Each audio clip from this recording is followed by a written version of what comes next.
Hi, everybody, and welcome to the Kylee Cast. I'm Kylee Griswold, managing editor at The Federalist. Please like and subscribe wherever you get your podcasts. And we actually have a new channel specific to the Kylee Cast. So if you are just subscribed to The Federalist Radio Hour or You're Wrong with Molly Hemingway and David Harsani, be sure to also subscribe to the Kylee Cast on Apple Podcast or Spotify or wherever you get your podcasts. And if you're just listening to the show, be sure to check out the full video version on my personal YouTube channel or the Federalist's channel on Rumble. And then, of course, like and subscribe there too. If you'd like to email the show, you can do so at radio@thefederalist.com. I would love to hear from you. I am so excited that today I am interviewing Jennifer Galardi. Jennifer has written for The Federalist for quite some time now, and now she is a senior policy analyst at the Heritage Foundation. But she has had quite a story, and she tells it all here on the Kylee Cast. From being a member of a yoga cult to becoming a Christian, from being a radical feminist in Los Angeles to being a conservative woman who advocates for policies that make America healthy. Jennifer has done it all, and she's here to tell us all about it. You will not want to miss it.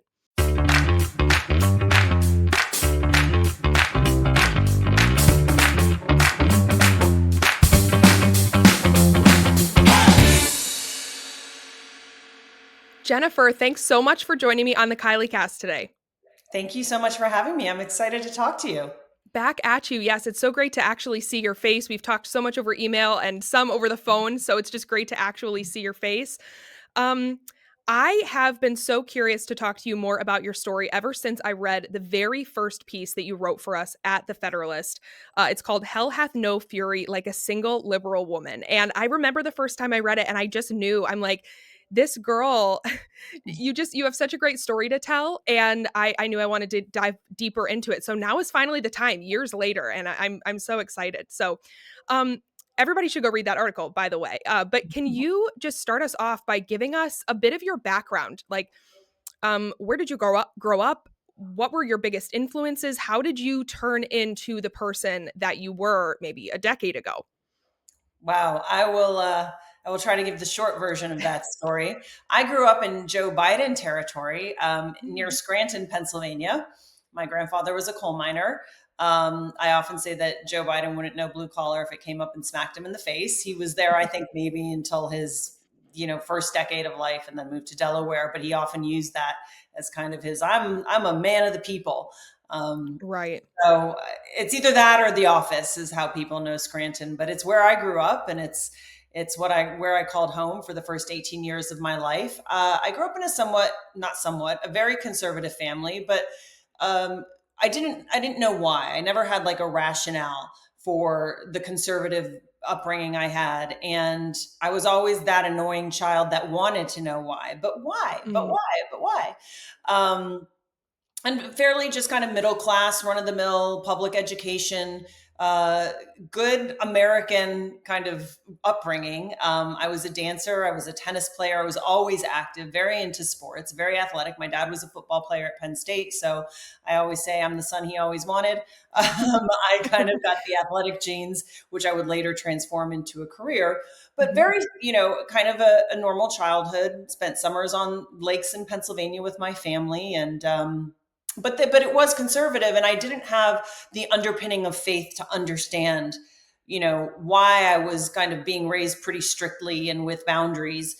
And I think, like a lot of kids, you rebel against anything your parents teach you. Um, Mhm. and I had that kind of rebellious streak because I didn't have good answers to why I was being punished or why I was being grounded for the fifth time Mhm. months.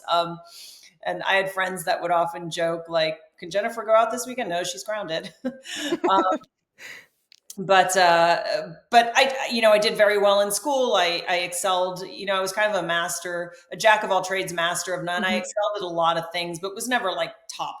So um, got into a very good school. I went to Washington and Lee for my undergraduate. I kind of wanted to go far away from home. I didn't want to be stuck in Scranton. My grandmother actually lived in Manhattan in New York City, and I loved going to visit her. She took me to the ballet. She took me to the US Open. So she kind of exposed me to city life and all the opportunities that were out there. She was in the travel industry. So I kind of looked at her lifestyle as very glamorous. She would go away on trips Right. and things like that. So I had that exposure as well. And I think I always just felt like I'm meant for something bigger than Scranton. And lo and behold, I went to a very small conservative school in the South and in Virginia, Washington and Lee University. So I got more kind of conservatism there. Um, and but got a great education, an amazing education. Took a class with CBS icon Roger Mudd. I don't know if you remember Roger Mudd, the journalist. He was amazing, and he was a W&L grad, so I got really amazing experiences there. And then the first job I got out of college was in Birmingham, Alabama. Here's me like wanting to rebel, and I end up in all of these very conservative places. Yes. And I think eventually my free spirit broke loose and said, I'm moving to California. I have enough of this. So 2 years after Birmingham, after my job there, I just picked up and I moved to California in 1998. And like many people that moved to California, I think I was seeking. I wanted to know what life was like outside the boundaries of this very strict upbringing I had and these very Mhm. conservative principles. And it's very easy to get lost in California, and I did. I kind of got sucked into the progressive ideology, and what I tell people is it's not obvious. If you're out there long enough, you just adapt and adopt to whatever will get you accepted into circles. So Mhm. you kind of start believing in things, and you don't ask why. You just think you're being a good person. You know, when it comes, it's kind of a very well-known tactic of the left is to tell people, well, you're a good person if you believe in this. And if you Right. want, and particularly women want to feel accepted. I Mhm. was in my 20s. There was a lot of social pressures. I got back involved into dance, and which kind of led to the fitness world and being on camera. So I had a lot of like these pressures to look a certain way.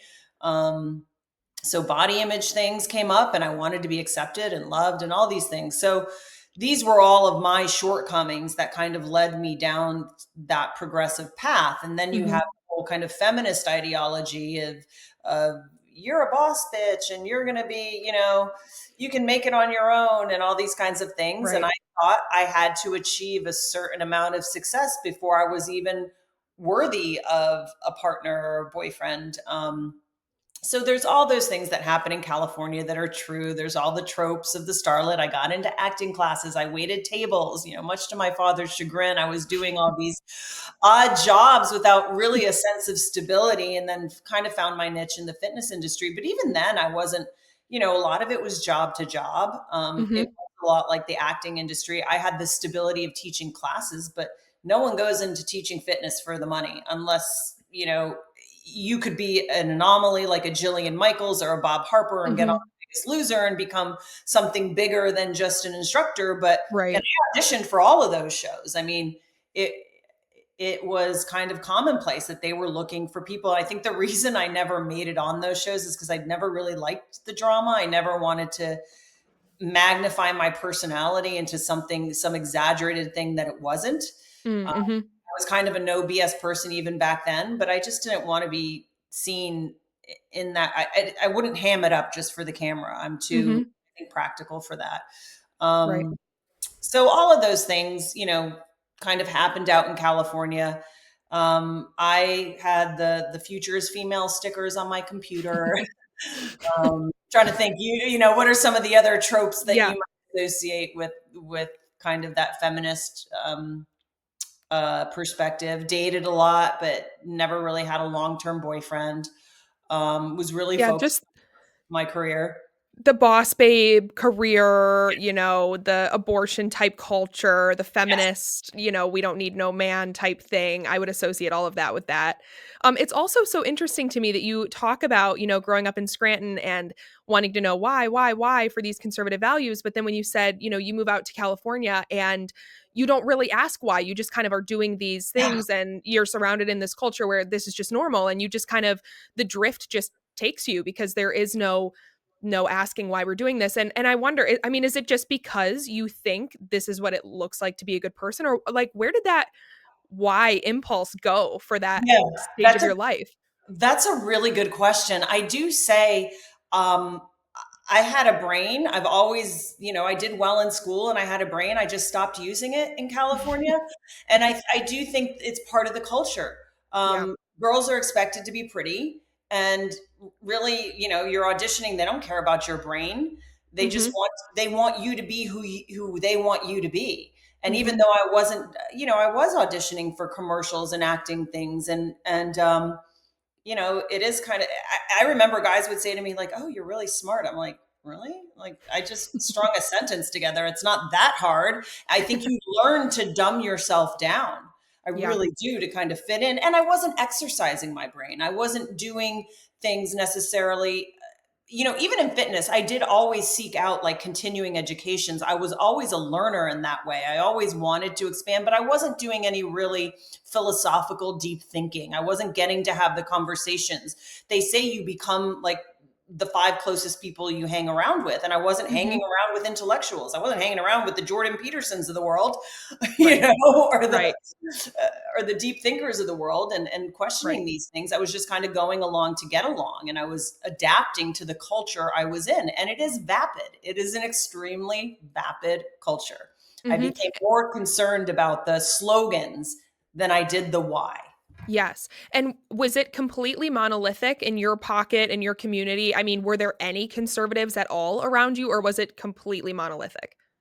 Actually, one of my very first friends, and remains my best friend to this day, I call her my Catholic friend.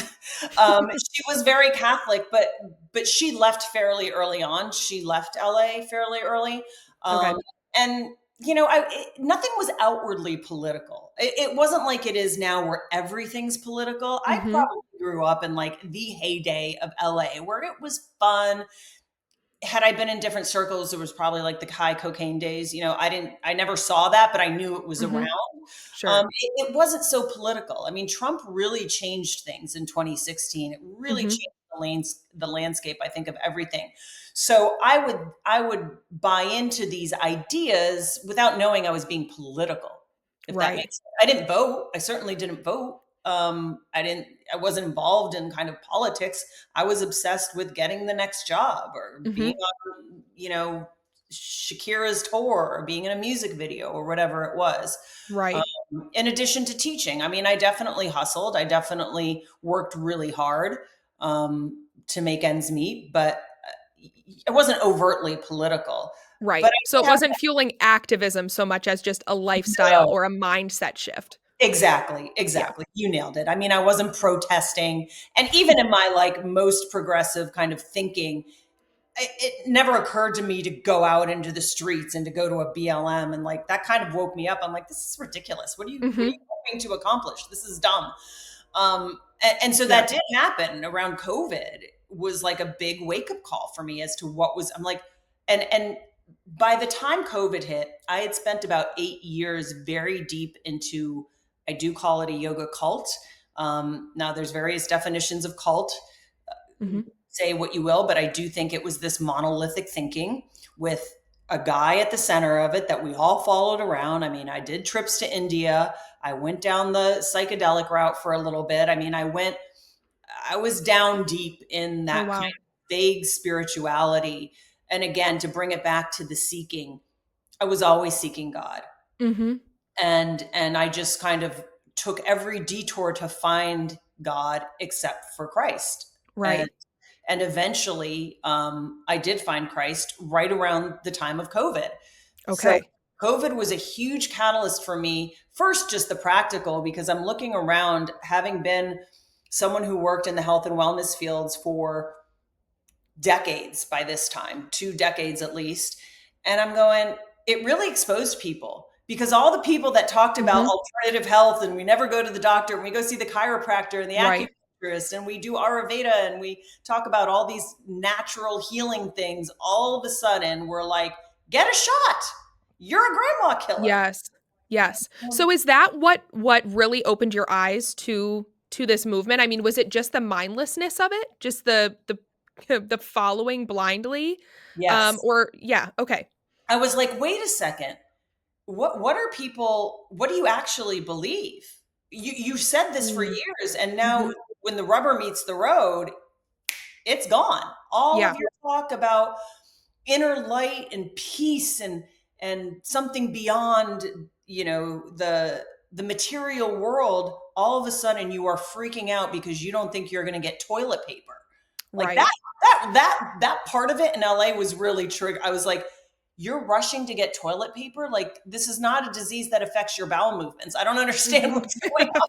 Like, What a crazy time. It's still wild to me that we lived through that. What a just people lost their ever loving minds. Um, That's exactly the phrase you lost your ever loving minds. You had people yes. like jumping to the other. I lived in Topanga Canyon, which is like the hippiest of hippie kind of commune Okay. places you can live, and people were locking their door. I was like, you can go out for a hike. And this is Yep. where right around where the surfer was arrested for surfing. Was That's right near where I insane. lived. Yeah. Yes, that was one of the many reasons why I ended up leaving DC was during COVID, I went out for a run and people on a run would cross the street. They're wearing a mask. They would cross the street to stay, a street's distance away from you rather than you're in the wide open air. I mean, the sidewalks are wide there. It's not like you're on a Yeah. mini, town sidewalk. This is DC sidewalks, and they would cross the street so as not to be within, 10 feet of you as they're wearing a mask outside. Like the psychosis was crazy. It was deep. And I had Yeah. a friend who had actually been in a very serious cult. Like, it's a crazy story. I've done a podcast with him. You can go and listen to it. But we kind of, it's not that we reconnected, but we started connecting a lot more during COVID. Okay. Um, and we both, I'm like, and me having just kind of started to come out of this like yoga cult, I'm like, this is a cult. I know cult behavior. Mhm. This is the cult of public safety. This is Mhm. the cult of public health.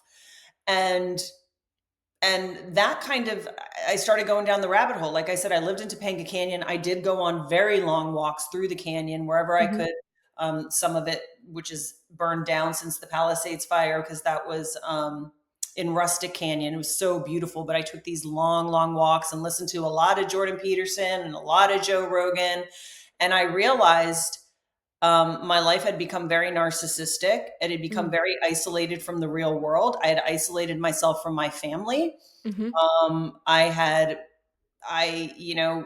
was cruel to my family in some ways. And this is, I do say, one of the tactics of the left, whether people know it or not.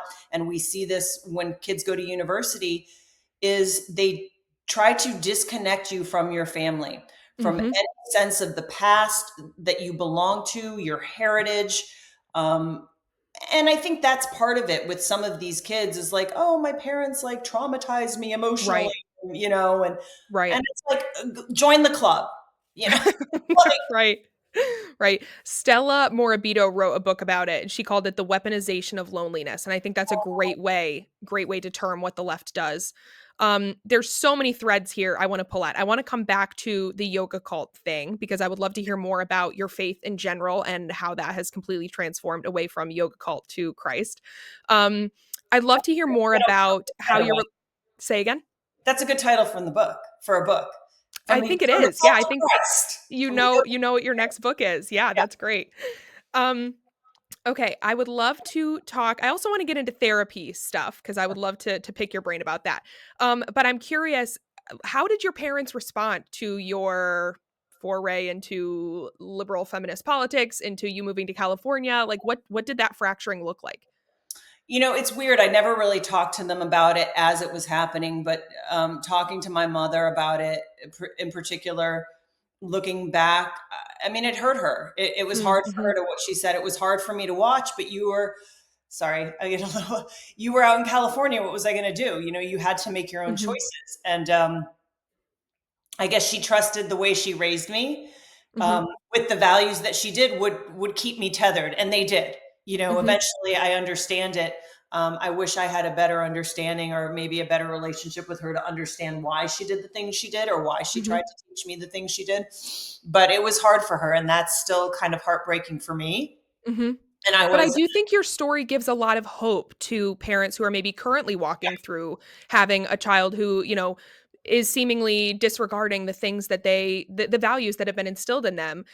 Just to say, what stories are long and mhm. going your own path and there's a lot of redemption that's possible even if Yeah. you are on a different path for a time.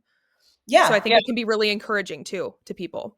And I have talked to a lot of parents who have heard my story, and they say that gives me hope. I feel like I've lost Mhm. my child to this progressive ideology. The unfortunate part is now, at least when I was growing up, it wasn't fed to me in college. It wasn't fed to me as a pseudo education.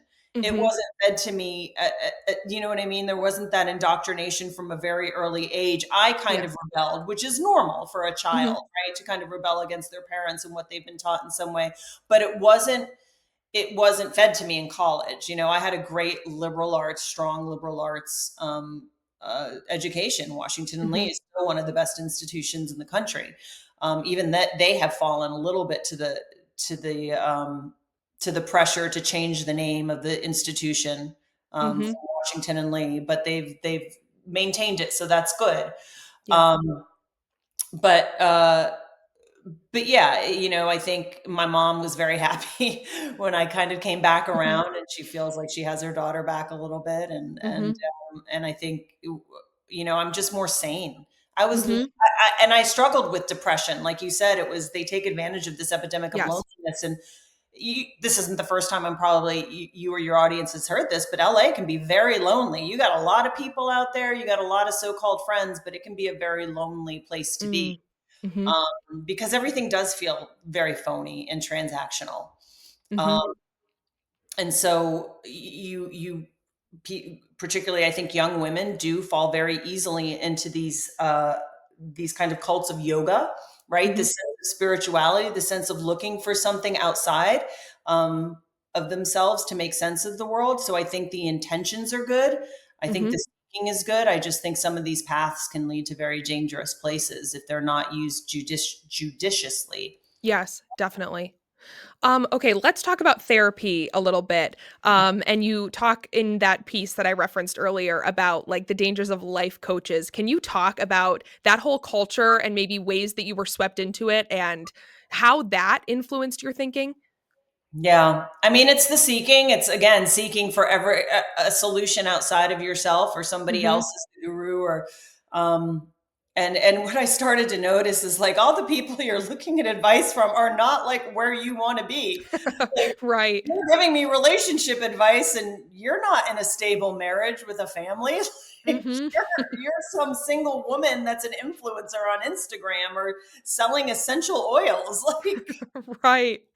Like on your third marriage and moving to Santa Fe. Like this is this is like you look to people that actually don't have real life experience. Right. They sound good and they sound like they know what they're talking about. And I think again, everybody's path is different. You learn from all of these mistakes. I certainly did, and I learned to um, rely not on myself but really to rely on Christ and to let Christ Mhm. tell me who I was and who I was not. And when I found that identity, that my identity was not in these other things, that my true identity resided in Christ, Mhm. it just turned my whole life around. I Yeah. didn't care what other people thought about me. I relentlessly wanted to know the truth. I relentlessly pursued what was good for me as opposed to what I wanted or what I thought I wanted. I thought I was going to be like some big LA like host on like E Entertainment. I thought it was going to be like the hot thing. Um, Mhm. and when I started to kind of listen to more Christ-centered teachings as opposed to kind of the self-centeredism. I don't know if you're familiar with Abraham Hicks and this whole it's she speaks as if she's channeling like God or this, and Okay. it's interesting. And I'm trying to, I've it's like the manifestation that it's all Okay. it's the self manifestation, right? If Okay. you just change your thoughts and change your Right. way you think, things will come to you. If you believe it, it will happen. If you put it on Right. your vision board and You just kinda speak it into existence. It's a exactly. very God complex way of thinking because that's what God does, that's not what we do. But yeah, that's Exactly. Yeah, yeah. God is the word, and he spoke the world into existence. But correct, it is very and it's very self centered. If I can just Mhm. change my thinking, and It's almost like fake it till you make it, and it just never happens. And Mhm. so once Mhm. I felt like I was more aligned with what God was actually asking of me than what I wanted, things kind of fell into place. And I still can't believe that I am like speaking with you here today. This is not where I expected my life to go. Yeah. I still have, my moments of looking back on my life and realizing it was actually really great and fun. But for my own mental blocks, I couldn't see it. I didn't appreciate what I had when I had it, the life I had, and how amazing it's been. And I do look back and I see Christ was in every one of those Mm. moments, Mhm. probably saving me a lot of the times from situations where other people would have gone down a really dark hole. He kind of pulled me Mhm. out of it without me knowing, particularly when I was doing some of the psychedelic stuff, because that's some dark, dark stuff. Yeah. And and I think that the idea was that I just kept seeking, and my kind of Christ moment. I mean, it was a very particular moment that happened when I was in meditation. So I actually did learn a very positive skill through all the yogas. I could sit and be quiet for hour or two. I didn't have to be doing something. Mm. Now I call it praying, and contemplation, but meditation is fine to me. I don't mind that word. I think it's good to meditate on life as long as you're meditating on the right things. Mhm. And I was meditating, and just Christ, it's like clear as day, as like you're speaking to me. I heard Christ say to me, "Welcome home." And I Mm. just was there was a literal physical weight that lifted off my shoulders in that moment. Wow. Was it something where I mean, did you already know the gospel at that point? Or did you need to basically start learning all of that after that moment? I mean, I had heard kind of the basic stories of the gospel, Sure. but I didn't. Yeah. I did not know it at all. Again, God brought people into my life. One of them Yeah. was my Catholic friend that I had known from LA. I was having a challenging moment, actually, with my mother, and I called my friend and I said, I don't know what to do. And she said, give it to Christ, give it to Christ. And, I think, again, you hear this all the time. People will hear when they're ready to hear. He who has Mhm. ears, let them hear. You have to be ready for these things. And that same day, I turned on The Chosen. Okay.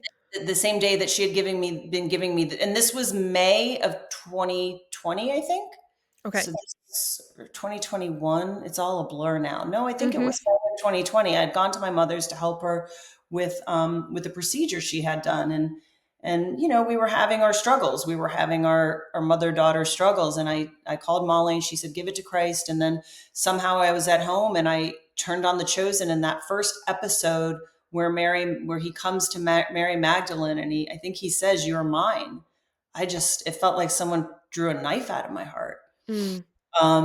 And so the Christ moment I was telling you about in meditation happened several months after that. But that moment of watching The Chosen and having my friend tell me to give it to Christ, that's when I became Christ curious. Like I call it Mm. Christ curious. Sure. And then God actually brought another man into my life that was very faithful. That was also working in kind of this very hippy dippy liberal company, but a Christian, and we would have these long talks at night, and he would introduce me to the gospel, and then I think I started listening to the Hallow app. uh, Okay. and again, it's just these breadcrumbs of moments, and then eventually I think when I was open to hearing Christ come to me, he came. And the interesting thing about this all is that I was actually baptized Greek Orthodox. So I Okay. was baptized when I was 6 months old, and but I wasn't raised with religion. My mom didn't take me to church. My dad didn't take me to church. So we were culturally, I like to say, I was culturally Greek and Italian, Mhm. but without the religiosity of it. So we Right. did kind of the holiday traditions, but I maybe went to midnight mass for Pascha, which is Greek Easter. My grandmother was very, very Greek, and Okay. um, but it wasn't the foundation. So back to the kind of conservatism without the understanding why, without the Mhm. foundation of it, made me question. And I wonder if I had had that teaching as a young child of Christianity, if I wouldn't have been so curious about the other side, right? And Mm, rebelled against it. But again, God put me in the moments he put me in. So, right.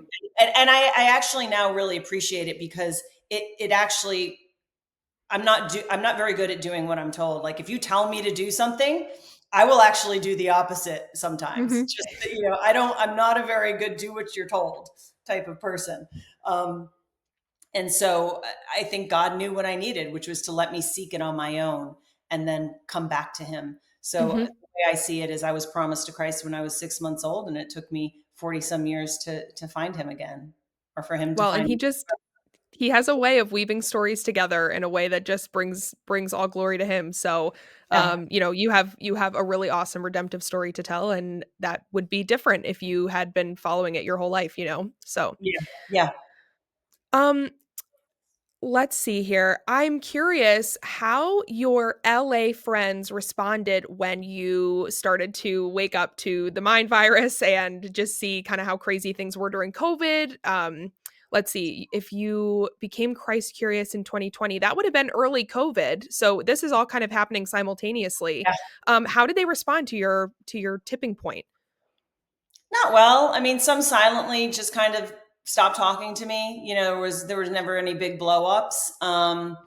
It was definitely a lonely period. I did have, like I said, some people that I could talk to, but it definitely was an internal, like probably for many people in COVID. I didn't have a partner, I didn't have a family, so it was definitely a looking inward type process, and realizing, okay, where do I want to go? What are my next steps? Mhm. Now that I had this identity in Christ, that gave me all the self confidence that I had been missing my whole life. I mean, I kind Yeah. of spent my career based in insecurity. I mean, you're on camera like with fitness clothes on most of your life. And it's like, oh, Mhm. I'm just trying to prove I'm good enough to be in this position.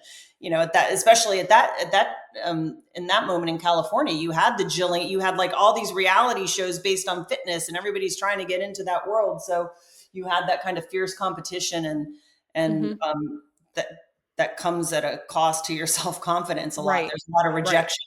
Um, The striving. yeah, yeah, yeah. Yep. So once I kind of had this new identity in Christ, I didn't really care. I just wanted truth. I really wanted to know the truth about Mhm. COVID. I knew it. I knew they were lies. And I Mhm. think that part of me God put in me is like, do what's Roger Ayer's book? Live not by lies. Mhm. I could do a lot of things, but I cannot live by a lie. I cannot live in a Yes. lie. Now I may have been doing that earlier, but I wasn't aware of it. Once I became aware of it, Right. I couldn't tolerate it anymore. Right. Um, So, identifying the COVID lies, I mean, did that just completely start the domino effect? Like, what did it look like to come to terms with all of these things? Because it's not just COVID. You're living in this culture of girl bossery and, feminism and all of these other things. Like, I don't know if you were like affirming of LGBT things or like how many of these things you were buying into, but like, did that all just immediately start dominoing the second yes. the Yep. lights came on? So COVID happened, and then if you remember, a few short months later, the George Floyd thing happened. Mhm. And I do have to credit Candace Owens with being part of my awakening, because at the time I was in an acting class, Okay. and we had moved to classes online, and the George Floyd thing happened, I think on a Wednesday, because class was on a Thursday, and we were all there self-flagellating about how awful white people we were, and Mhm. and it felt Mhm. a little weird at the time. Yep. Um, and I was like, oh, but I'll go along with it because I'm a terrible person. I should know I'm a terrible person. And I really need to look at my inner bias and how I've contributed to the death of George Floyd. But I'm Mhm. as far away from Minneapolis as you can, like, Right. as New York is from China. This has nothing to do with me. Um, and so I participated, and then I saw a video that evening of Candace on Facebook. Like I said, I was not politically involved. I had this ideology, but it hadn't turned political at all. It was kind of just me being a good person, a way of life, right? And Mhm. and you speak kind of to the LGBTQ stuff. I had a lot of gay friends. Mhm. Most of my male friends were gay. They were dancers. They were in the Mhm. fitness industry. My best friends were gay. Right. Um, and so I did see a lot of that rhetoric as like anti-gay and you don't care about gay people and you're gay phobic or Mhm. whatever it was. Okay. Um, so I watched this video from Candace, and she very pointedly points out this is a tragedy. This shouldn't have happened, which we now know is actually not the truth either. I mean, I Mhm. think you watch, I think it's called Minneapolis Burning. You see what the tactics of who's the cop? I can't remember his name now. Derek Chauvin. Derek Chauvin. Like Yep. he was trained, that was a technique he was trained to do. And the way George Floyd died of an overdose, you know, he didn't Mhm. even die because of the knee on his neck. Okay, whatever. I'm going to get a lot of hate for that. Be it No, as but it I will. mean, you can look at the medical examiner's report. I Yeah. mean, Yeah. And you how can it was, disagree with that, but there's at least as much evidence pointing in the other direction. So, yeah. yeah. Yeah. So whatever. Okay. But she says, you know, this is a tragedy, but let's not get it twisted. This man is no saint. He's a criminal. He's a proven criminal. He's a drug dealer and a drug Mhm. addict. He's not a martyr. And I think, Right. again, my brain turned on and I was like, oh, sister's got a point. Mhm. That's a really good point. Mhm. So I, in my naivete, email my entire acting class with the link to her Oh my word. video on Facebook. Had no idea who she is. Okay, none. Never heard of Candace Owens in my life. Crickets. I get no response, except for one woman. It's kind of your typical California liberal, lives in Venice, has a second home in Ojai, and acting classes, a little older than me.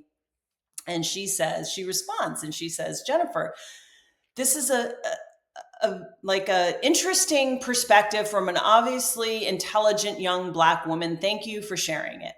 I should have pulled it up because I knew this was going to come up, but I didn't. I still have it though. It's in there if you want documentation. I still can't believe that you emailed this link to your acting class. But I didn't know. I wasn't living in like this yoga cave for 8 years. Right. I'm like just Right. meditating my life away and teaching fitness. What the heck did I know?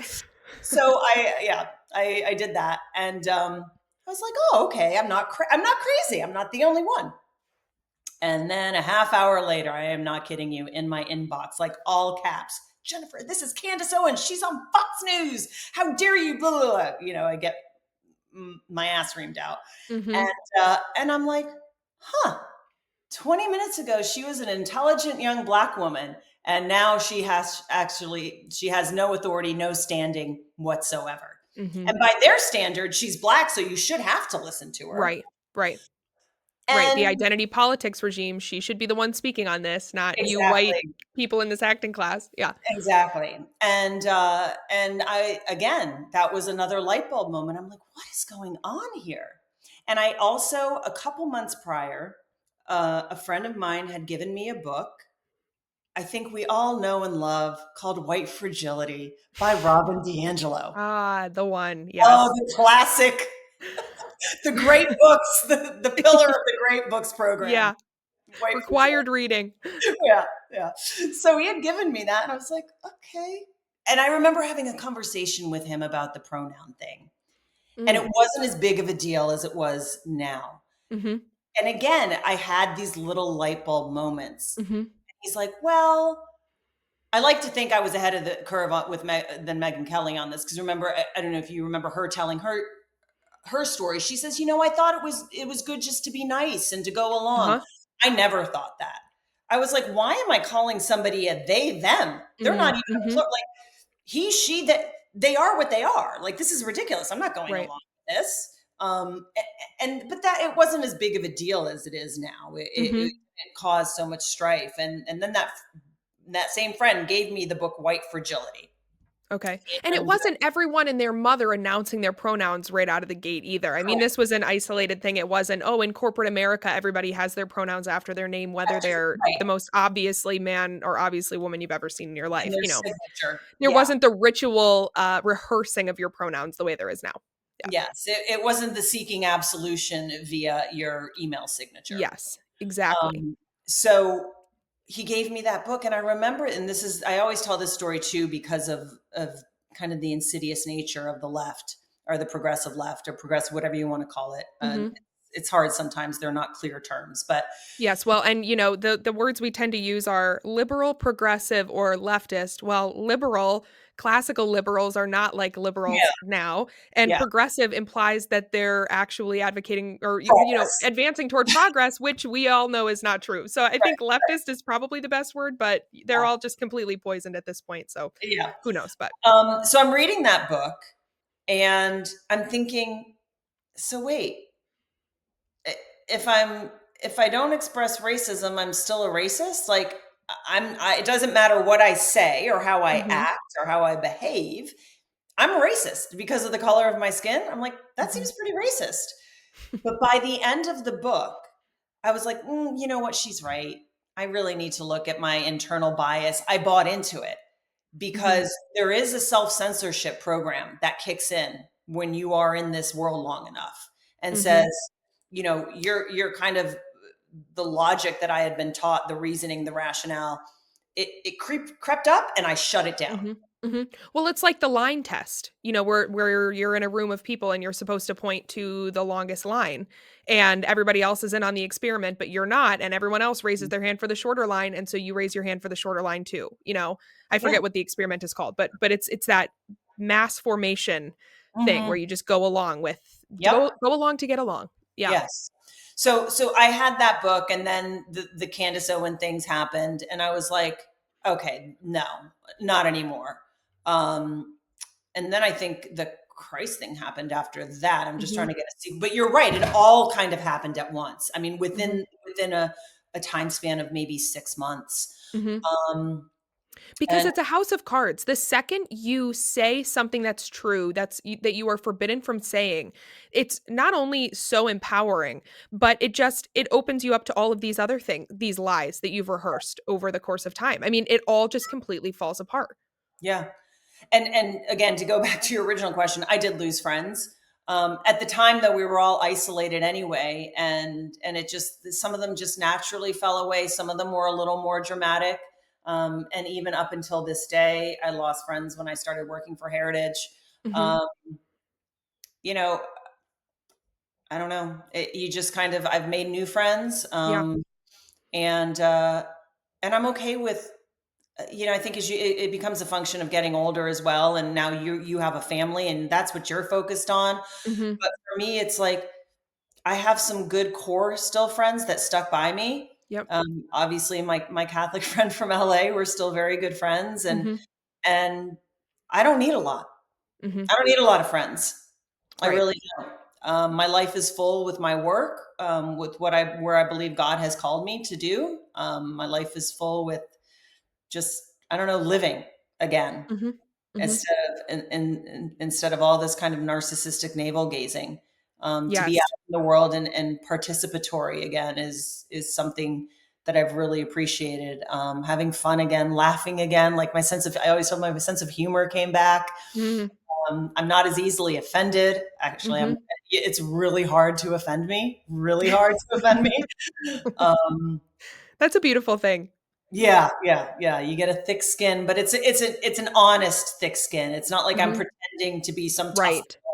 girl, and like nothing Right. hurts me, and whatever you say bounces off of me and sticks to you. I'm like rubber, you're like glue, whatever. Right. I like to think I've kept my sensitivity, but I'm very judicious about what we need to be upset about and what the east wing of the ball of the White House is not something that's got me up in arms. Okay, like I don't Right. sleep over that at I all. don't think anyone is actually upset about that. They just have to pretend to be because it's the big orange man and he's bad and, Yeah, yeah. yeah. Um, so if you could go back and tell your 21-year-old self anything or 25-year-old self, what would you tell her? I think what you're pointing to is, and I think this is a legitimate question. I don't think you're trying to shroud it, but it's like, do you have regrets, right? Like, what would you look Mm, back mhm, on and change? Um, and I think the biggest thing is if I have a regret, it's not having a family, and mm, very biological reason. very biological rationale is I a certain age, and I think that's particularly what happens to a lot of women in LA. It's very hard to measure seasons and time in LA. You Mm, don't have mhm. seasons. You wake up one day and you're 40 and you're like, oh my gosh, I've spent 20 years here. This is insane. Yeah. Which I Um, think is probably the case in a lot of cities. I mean, DC is certainly one of them. I've seen a lot of my own friends and people I know face a similar thing there or in New York or elsewhere. I think you're so caught up in a career Mhm. and trying to make it on your own and do these things, that you lose sight of the fact of like, oh, the biological clock is Mm. actually ticking, and I've either ignored it. It was for me weird. Mine actually didn't start going off until much later in life. Like I did start to realize, and by that time I'm like, oh, I hadn't put any energy towards dating really. I Mm. did it, Mhm. but I actually didn't intentionally date with the idea of having a marriage and a family. I Sure. wanted those things, but but again, I could just manifest them whenever I wanted, right? So Right. like Right. Right. there's no reason to actually put any energy and effort into dating. Right. Just manifest, or God would just drop it in my lap. So I do wish that I could tell myself, hey, this is something you're going to want later in life, and you might not be able to have it. Mhm. Um, I love the quote. I'm sure you've heard it, and I'm sure many women in your audience have heard it. Is women can have it all, just not all at the same time. Yes. And there are sacrifices to be made. Anything worth having requires sacrifice. Um, and I'm very happy where I am now. So it's hard to say, maybe I would have gotten married, had a terrible marriage, and been abused and had to be divorced with a child. I don't know. Mhm. So God took me down the path I think that He wanted me to go, and the more I listen to that, the happier I am, or at least the more content and fulfilled I am. Yes. Like I said, I was speaking with my aunt the other night. It's like I never expected to be here. This is not where I Mhm. thought I would be at my Yeah. age. But there's an acceptance and a humility that comes with that, um, and a lot of grace. In Mhm. my life, I've been given a lot of grace. So Yeah. Yeah. Well, and yeah, just a lot of peace and knowing too that the Lord has done so much in your life to bring you to where you are. So yeah, I don't know that I would frame it as much as regret as just like what you've learned, along the way. And I think that's a more helpful way maybe to think about it, or something that you can pass along to other young women rather than thinking of it as something that you would tell yourself, because yeah, your story is still really beautiful even if it's not what you envisioned for yeah. your life. Well, it's the don't buy into the feminist piece. I also think, we Mhm. could probably talk ad nauseum about this issue. Um, I am so tired of everybody, particularly women now, trying to pit men against women.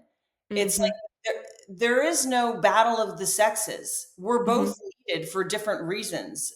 As I'm sure you know, is like we are complementary. We're not Mhm. adversarials. We're not competing for anything. I think Right. women got into this competition, like this competition with men. I'm like, what are you competing for? The CEO job? Really?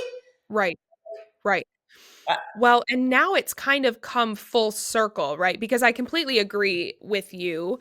Um, while at the same time, now the battle of the sexes is women literally battling men to get out of their spaces, right? So it's like at first it was more of an imagined struggle. And now it's an actual struggle where we really do need to reclaim our spaces. So I don't know, maybe you can speak to that distinction a little bit. yeah, well, Or it's where funny how all the women are like, I, I posted my piece in American in the American Conservative on the birth control pill. And I knew Mhm. I sometimes I just like to drop the bomb and walk away. And that happens on my Facebook page because I still have a lot of friends, or sorry, just a lot of friends on that page that are from my old life or liberals or Mhm. whatever. I mean, it was just like, you come after my birth control pill. Whew! Right. Claws came out, fangs, like dissertations in the comments. Mhm. It was very interesting. Um, but that idea that I would warn women against, of like that men are your enemy. And, oh, you asked me about like kind of what's interesting is that there's a lot of word salad about the patriarchy. I mean, I can't Mhm. tell you in those comments how many times the word patriarchy is used. I go, that's interesting because men are now dictating to women about being in their space. The patriarchy Yes. is winning. You talk about the, this is it. This is what it looks Right. like. So I, again, they're just, there is a, um,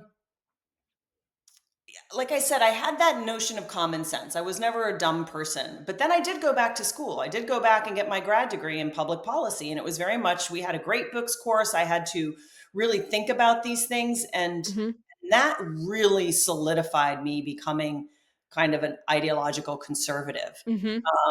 The Christianity piece, understanding women's place and God's idea for women, um, Mhm. and partnership and marriage and family, and then these ideas of what this country was founded on. I Mhm. just don't think these women, to be honest, are very well educated about that. I Right. think we failed women in history.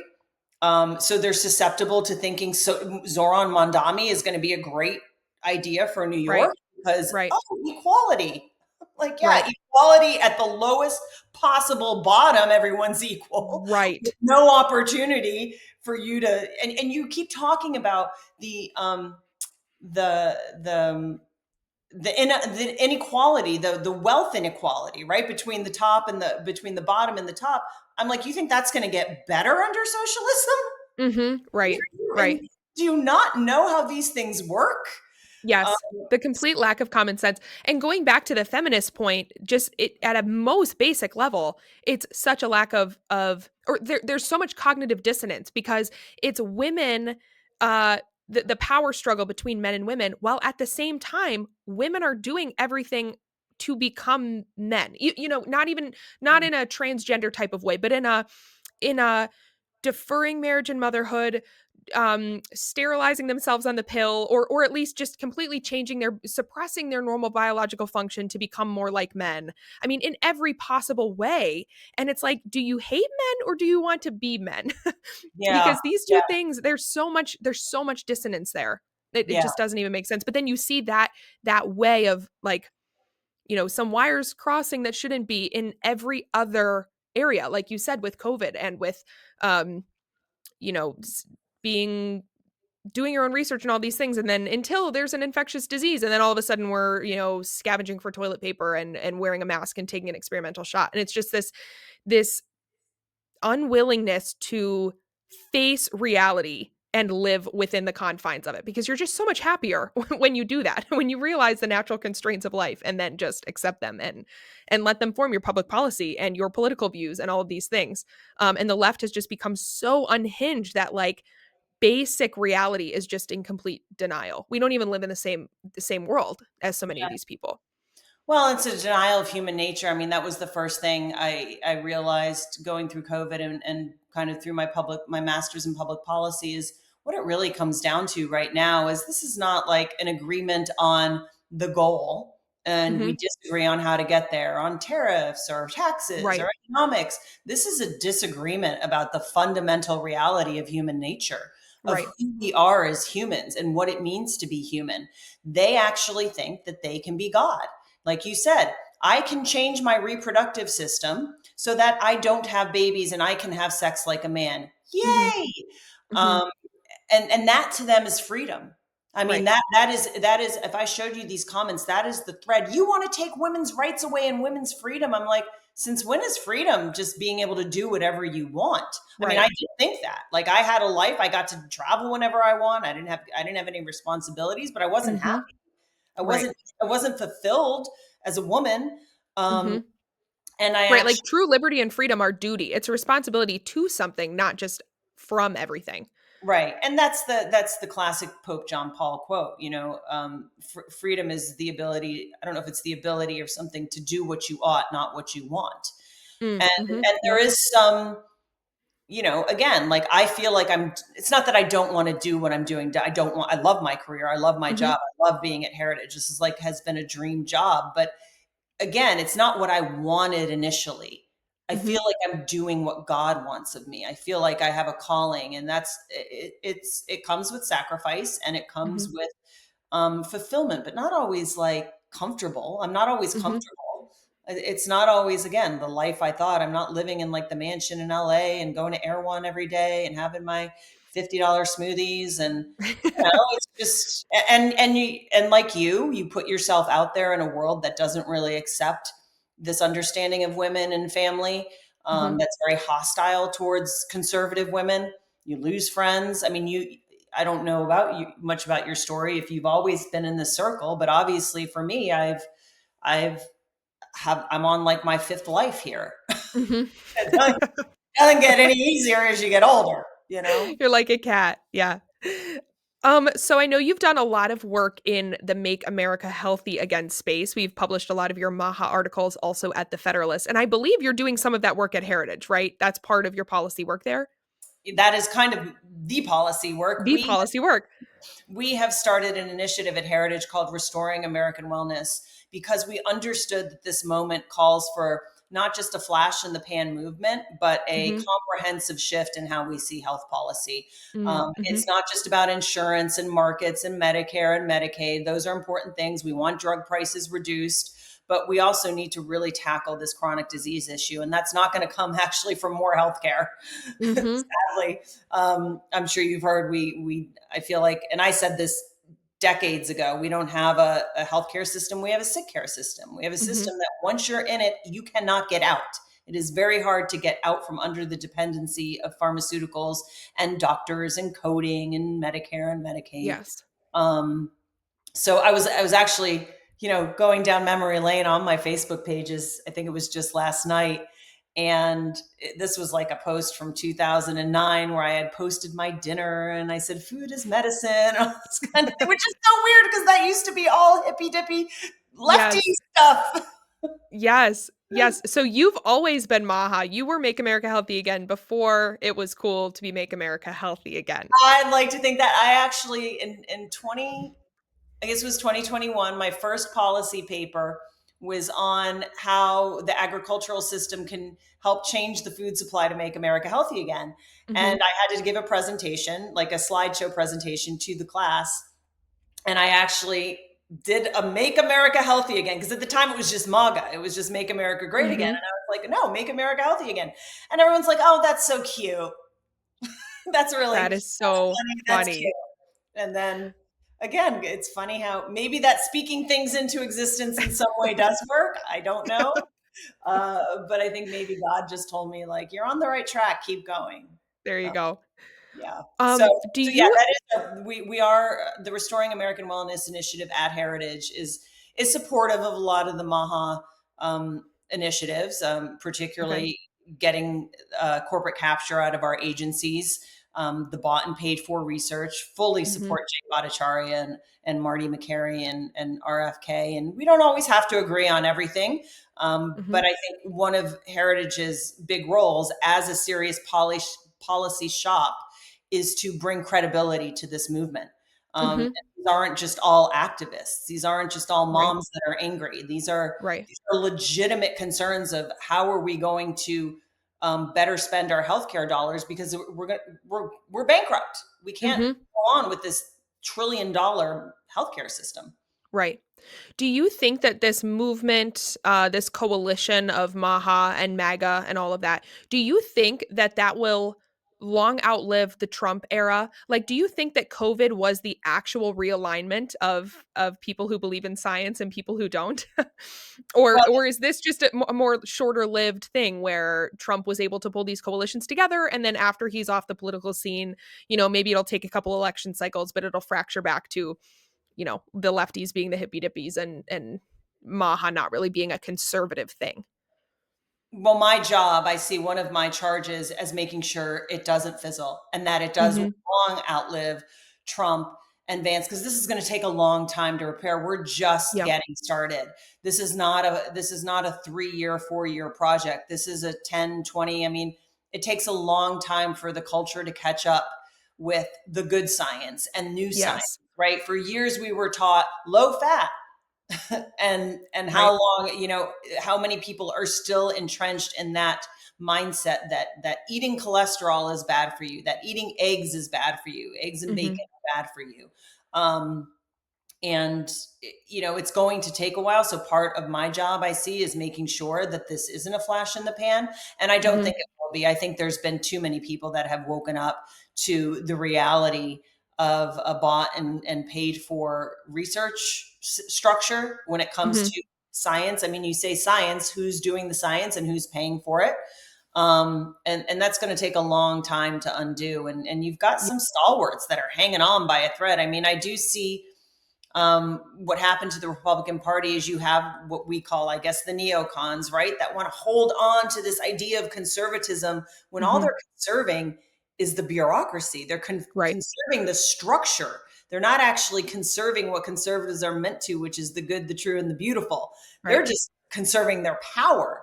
And Mhm. so there's this new kind of populist conservatives. So no, we're going to give the power back to the people, not to your structures, not to your government institutions, to the institutions that actually make a society good, which is the family, which is the church, which is Mhm.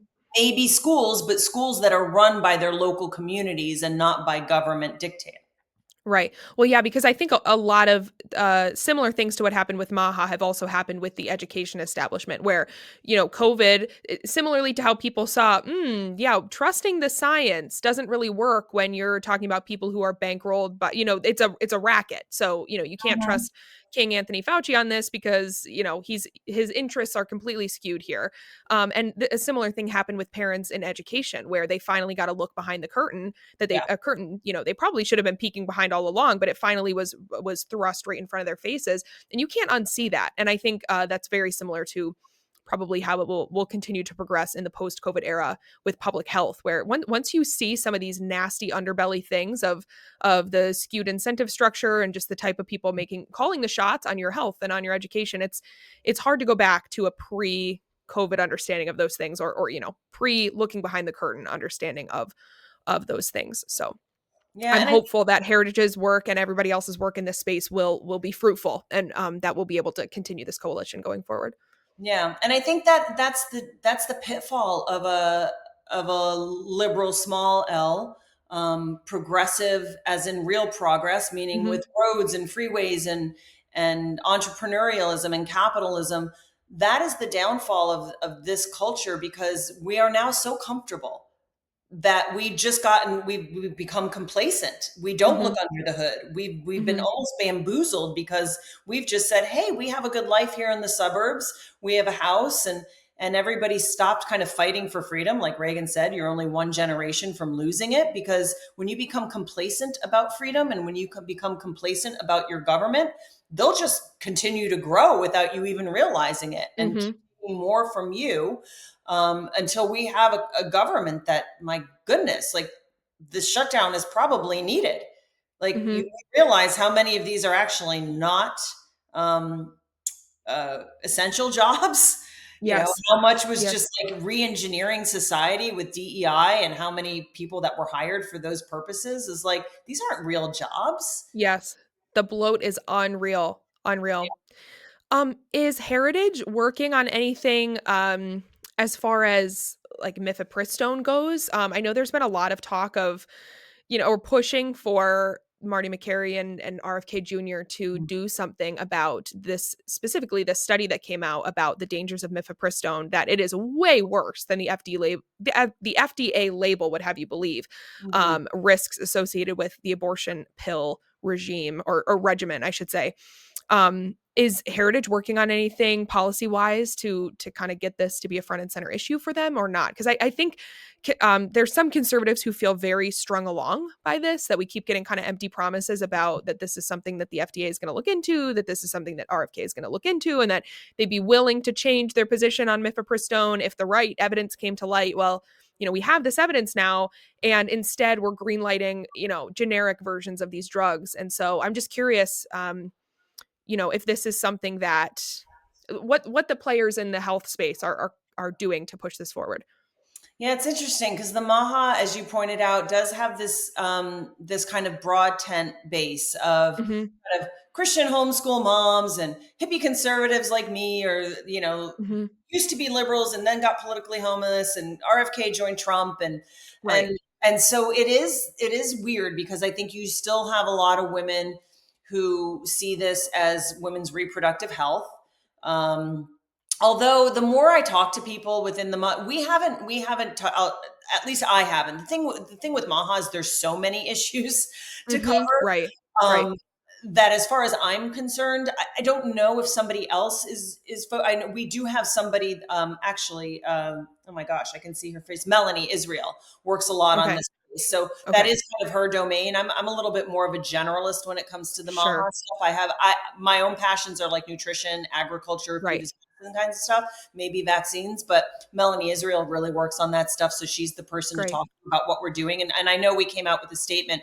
I trust this administration when they say the reason they greenlit the generic version is because the actual drug is the problem. It's not just this generic version of it. So it is. I think they Right. said we kind of have to because the mifepristone is already greenlit. So it's not really it's actually if that's already greenlit, they kind of had to with this. It's just Right, a like, they need to pull back the original, they can't just not accept exactly. the off-brand, yeah. So if they what happens is they accept the generic and then they go back to the actual original and then they find that's dangerous, then that generic is automatically taken up with that as dangerous. Mm. If they said Mhm. these two were different, if they treated the generic differently than they did the brand name, then when they go to research the mifepristone, they're going to say, "Well, this is the generic." You know what I mean? So now Right. they're at least in the same category. When you do testing on mifepristone, the generic drug will be swept into it and under the same authority or regulation that the Sure. mifepristone will be under. So I Sure. think that may have been more a tactical decision. Yeah. Although, of course, we're never kind of praising the messaging of like, oh, great, here's a generic version of an abortion pill. Right, You know, right. I Well, and don't, I think that's part of the problem is it just feels like kind of, an apathetic response, like, "Oh, well, we have to do this because the other one's greenlit," and it's like, "Well, then maybe we should work a little harder to get to get research mifepristone done. not greenlit. Let's Yeah. red light that, ASAP." And I feel similarly, of course, about birth control. I know you wrote that article. I wrote a piece, probably a year or so ago, really going after the pill. But, in this very multi-front war to make America healthy again, because you're right. I mean, you could come at this from every possible angle. It's not an easy thing, but I think, if we are actually concerned about women's health, the pill and chemical abortion drugs are two huge areas where we should be focusing because holy cow, like these are endangering women left and right and we don't even know the extent of it, but what we do know is not pretty. Like that's bad. Yeah, but it's the So, sacred cow. Women's reproductive freedom is the sacred cow. You've been enslaved to men and now you're free and mhm. you can't touch. I mean, again, the clause came out when I posted that article. And I'm Yes. not talking just like, oh, I disagree with you. It was like Yep. a full-blown essay with a Yep. lot of anger behind it about the patriarchy. And do you want women to go back to the day when Right. and I was like, there's plenty of ways not to get pregnant. And this is Right. this is a point I'm very passionate about because women's empowerment is not the ability to have sex like a man without any consequences. That's not empowerment. That's Mhm. not freedom. Freedom is knowing your body, knowing your cycles. And this is maybe where conservatives have kind of dropped the ball in this kind of Mm. puritanical, like, we can't talk about women, period. No. It's like, Mhm. no. They run our lives. Our hormones run our lives. Ask Right. me at any point during the month, and I will tell you where I am in my cycle, what's happening to my body, what's happening to my mental state.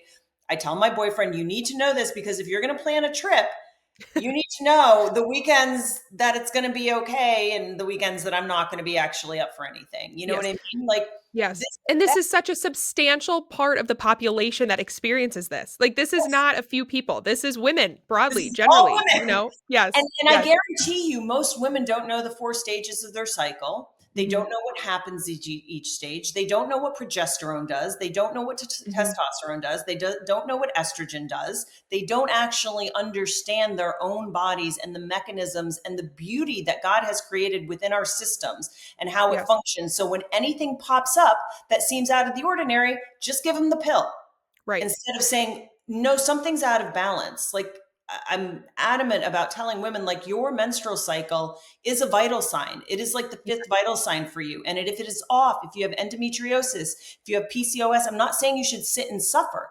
If the Mhm. pill is a temporary remedy, that's fine, but it is not the cure. Something else is Yes. going on. And I'm sure you've heard this. You see a lot of women who are experiencing infertility. A lot of them say that basically, if they quit their job, once they quit their job, they get pregnant. Stress is Yes. such an impactful um, factor on our hormones. This is why Yep.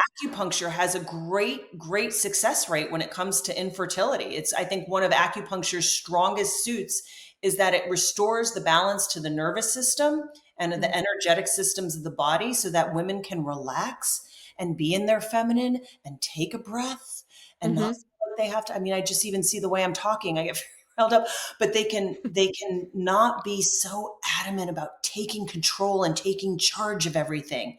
Yep. I think that mindset has really set women back in being women. Yep. Well, and it doesn't help that healthcare practitioners largely fuel that as well. It's Mm. not normal to go into, or it's not common to go into the doctor and be met with somebody who's actually trying to help you find the root cause of your issue.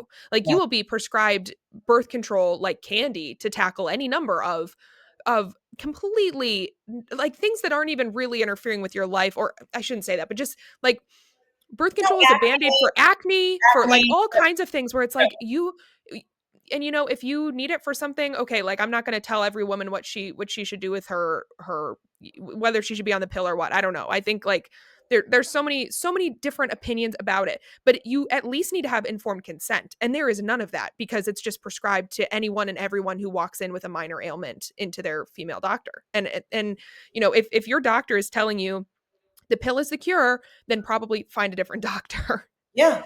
Well, and it's 2 points on this. The one thing I would love doctors to tell women when they go in, you're 21, you're going in for a pill, or now at the age of what, 14, 15, 16, whatever it Yep. is, they're putting them on the pill. I want the doctor to say, this is medicated menopause. Do you agree? Yep. We are putting your body into menopause. That is what the pill does. Yep. And Yep. and then it introduces a synthetic form of progesterone, which is progestin. Mhm. And I, it's like you said, there's no informed consent because they're not informing. Right. And consent as well, as long as it takes away my symptoms. The other point I will say, what's interesting is as two conservative women talking to each other and in media. I've had a couple requests for conversations from political, very liberal media Mhm. about women's health, women's reproductive, this article I wrote. And maybe they're just posturing, or maybe they're lying to get me to say what they want to say, and then they'll turn it around and spin it to make me seem like the evil woman who wants to bow Mhm. to men and become part of the patriarch, whatever. Um, like I have Stockholm syndrome or something. Mhm. But there does seem to be, particularly with the younger writers, when I talk about this story about the pill, and they're like, yeah, they just decided I should be on the pill. And they don't seem to go along with it either. They don't want this. One girl said, like, yeah, I was prescribed for acne and I really didn't want it, but he kept insisting that I go on the pill. And I Mhm. said, did you object? And she goes, yeah, I didn't do it, but he was really just wanting me to Mhm. go on the pill. And I Yep. think there is a common thread through women. If women could see that that's our common thread, the reality of being a woman, Yep. this is why this might be a way into the left. This might be, although I see it on my Facebook page and it's just like, oh my gosh, I'm not trying to harm you. I really Yes. am not, but there are some Yes. dangers you should know about. I'm not saying Yes. that, but there has to be a recognition of humanity and what it's like to be a woman. And if you can speak to other women on either side of the aisle about those challenges and about our health in a non-crazy way, if you can get out of the crazy and get to the reality of these struggles that we all face as women, young and old, there has to be some bonding around that. Yeah. Like, Yeah. I not because we're against men, but because we're Right. for ourselves. Right. Right. I just think there's two totally different ideas of what a woman is or should be. And I think that's the problem. Whether you want to lean into your God-given design as a woman and understand your cycle better and understand your body better and do the things that you as a woman were designed to do, but be more in tune with your body and understand it, or whether you want to suppress all of those things and basically functionally live as a man. And I think, Mm, I agree with you in theory But I think, you look at the last election and we definitely have our work cut out for us because you have one major political party. Look at Kamala Harris's campaign. Her entire campaign pitch was I'm not Donald Trump and abortion rights. And like that was it. Those were her only two things that she was effectively campaigning on. And it's like, she got almost half the vote, not quite, like it was a pretty not that tight of an election, but you have this many people who are willing to say, yes, that is the that is the message that I co-sign. And so, that's a very different picture of womanhood Yeah. than what I believe in, and so that's a tough chasm to overcome. But we have to help women understand the beauty of real femininity, not feminism, but femininity, because it's Hmm. very different. Yeah. And that's why when you ask, it's like that is my warning, is like feminism will destroy civilization, I think, as we know Yes. it. I mean, it could, if women don't understand their role and their place, and not in a demeaning way, not like know your place, but know Yes. who you are and know what you were designed to do, and know. And if you choose not to have a child, or if life doesn't bring you that, that's fine. I mean, that's my story, you know. Mhm. But I still understand what's best for society and what's best for civilization is for me to kind of understand my womanhood. And for Mhm. as much as I am kind of what you would think, like, to be a liberal woman, single and independent and have a job and a house and all these things, it's like, yeah, but I also, want to lean into being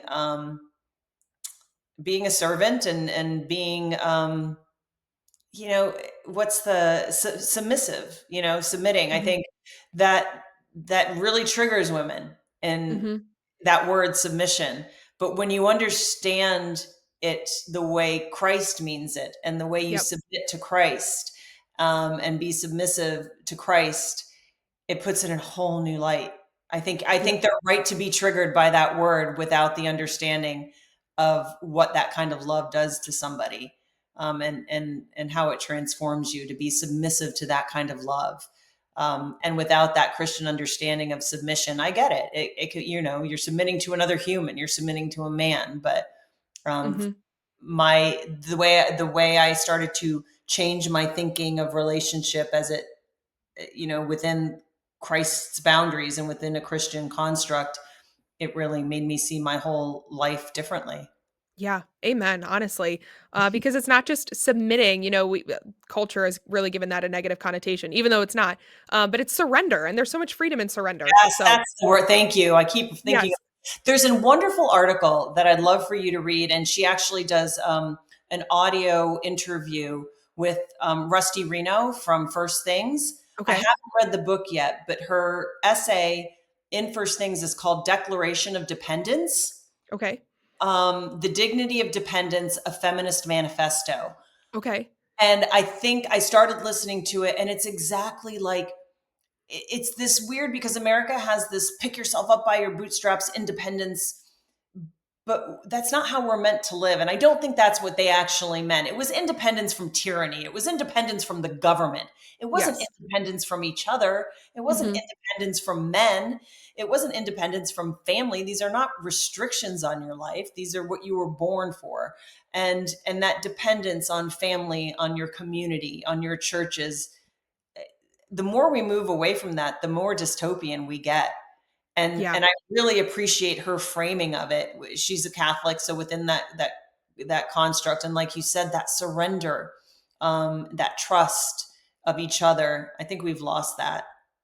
yeah, I agree, I'll definitely read that or listen to it, whichever format, so, Yeah. Jennifer, I realize that we're, like, out of time here, so before I let you go, I'm just gonna hit you with rapid fire, a couple Okay. of, like, personal questions, so this'll take us out. What is one health and beauty product you can't live without? Um, Oil of any kind: castor oil, jojoba oil, almond oil, oil, Okay, oil. olive What's your oil, favorite? olive oil. Yeah. Does beef tallow count as oil?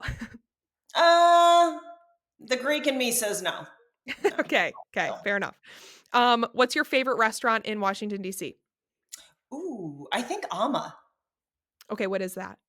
It's an Italian restaurant. I don't know the name. I'm not familiar with. I'm not very because I live kind of You far out. parachute in. You parachute in. I parachute in, but it's an Italian restaurant, like an authentic Italian, but she uses no seed oils. It's very Mm. MAHA friendly. Even their Campari, I'm a big, I love Campari. I love Mhm. bitters. Me And too. yeah, their Campari is like not made with red dye, whatever. I was like, okay, that might be a bridge too far, but it's fine. I'll take it. So I do like my Negronis and they're excellent. It's really good food. You might have to, I don't know about DC restaurants. I lived in New York for 4 years too. It's like, compared to Yeah. New York, it's like nothing's that good. Well, if you can find a MAHA friendly restaurant, I mean, that's a Mama, diamond in mama. the rough. I think it's near, gosh, there's a Whole Foods nearby. I don't know the Okay. neighborhood. Yeah. If anybody's in DC, you can look it up and find it. Yeah. AMS. Okay, you're a fitness guru. What is your current favorite way to exercise? Oh gosh, I hate to say it, but the Peloton, it's just so convenient. And I just keep up with my Pilates routines. Nice. What is your guilty pleasure show or food? Either one. Show? Like a television Like show? television, guilty pleasure television or food. Like you can take it either route. I'm a Luddite. I don't watch TV, so Okay. Diet Dr. Pepper. Ooh, okay. Don't tell. What you had to admit I that on the lost my Kylee Maha Cast. card. I just lost my Maha card. What are you reading right now? Oh gosh, I'm reading multiple things. I What's your am favorite reading. thing you're reading right now? Oh, I can't even remember. Um, um, gosh, it's a Victor Davis Hanson book. It's on citizenship, the dying citizen, Okay. the dying citizen. Okay. Yes, Victor Davis Hanson. It's taken me a while to get through it because I'm simultaneously reading a fiction book. I need good ideas. So someone please send me ideas for good fiction book. I read too much like Maha health stuff. It's not good. It gets you in that spiral. Yeah, you gotta I get out of know. that and read some And then fiction. you really do start thinking like everything I do is bad for me. I'm going to die tomorrow. Yes. Not a good place to be. Yeah, I need a good that's when you crack a Diet Dr. Pepper and just take a deep yes breath. and take a breath. Yeah. Yeah, yeah. Okay, well, everybody else should be reading Jennifer Galardi's work everywhere, but she's got a lot of stuff published at the Federalist. Definitely check it out. Jennifer, thank you so much for your time today. It was really awesome sitting down with you and just picking your brain and hearing more of your story. Truly a pleasure, and I hope to have you back again. I would love it, Kylie. This was so much fun. So easy to talk to you. Always, always.